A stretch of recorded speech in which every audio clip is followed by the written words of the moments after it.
যতবার বলবেন ততবার সওয়াব হবে।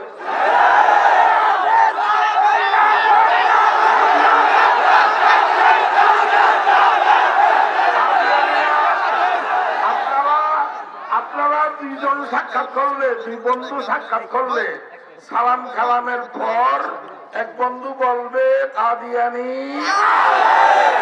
আরেক বন্ধু বলবে কাফের।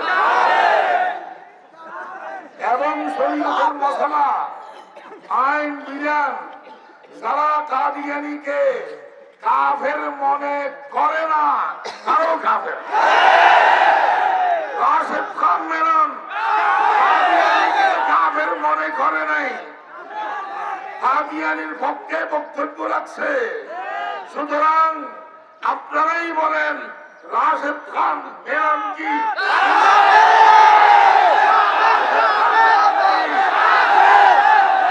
হেফাজতে ইসলামের বিরুদ্ধে বলেছে?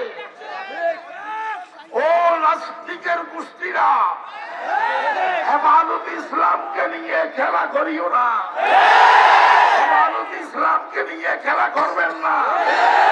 যদি হেফাজতে ইসলামকে নিয়ে খেলা করেন আমরা কঠিন খেলা খেলবো,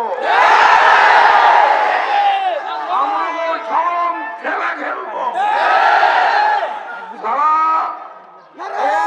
মাদ্রাসার বিরুদ্ধে বলে, কওমি মাদ্রাসাকে নিষ্কৃত বলে, তাদের জিব্বা এদেশের জনগণ তাদের জিব্বা খেলে ফেলবে। রাশেদ খান মেনন কে ছাড় দেওয়া যাবে না। রাশেদ খান মেননের মতো আরো যত নাস্তিকেরা কাদিয়ানির পক্ষ অবলম্বন করেছে, শাহরিয়ার কবির সহ ছাড় দেওয়া যাবে না।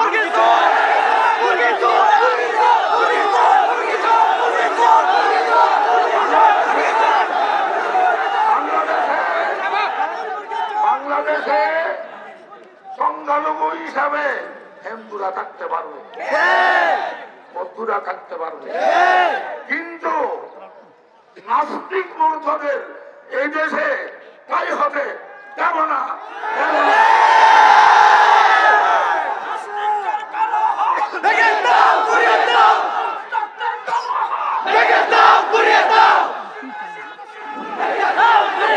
যদি রাশেদ খান মেননের এমপি পদ বাতিল করা না হয়, আর তাকে যদি সংসদ থেকে বের করা না হয়, প্রয়োজনে ওলামায়ে হক্কানি তাওহীদি জনতাকে নিয়ে কঠিন কর্মসূচি যেতে বাধ্য হবে।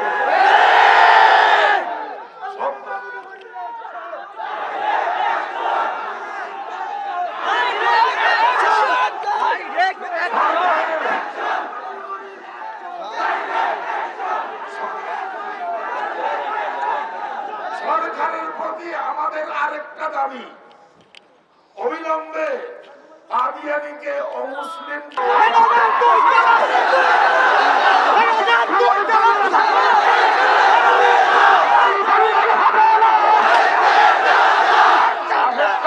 মারা গেলে মুসলমানের গুরুস্থানে দাফন করা যাবে না।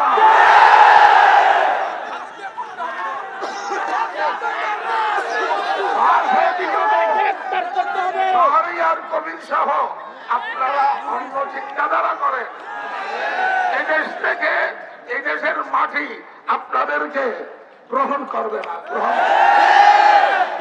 অনেক কথা আপনারা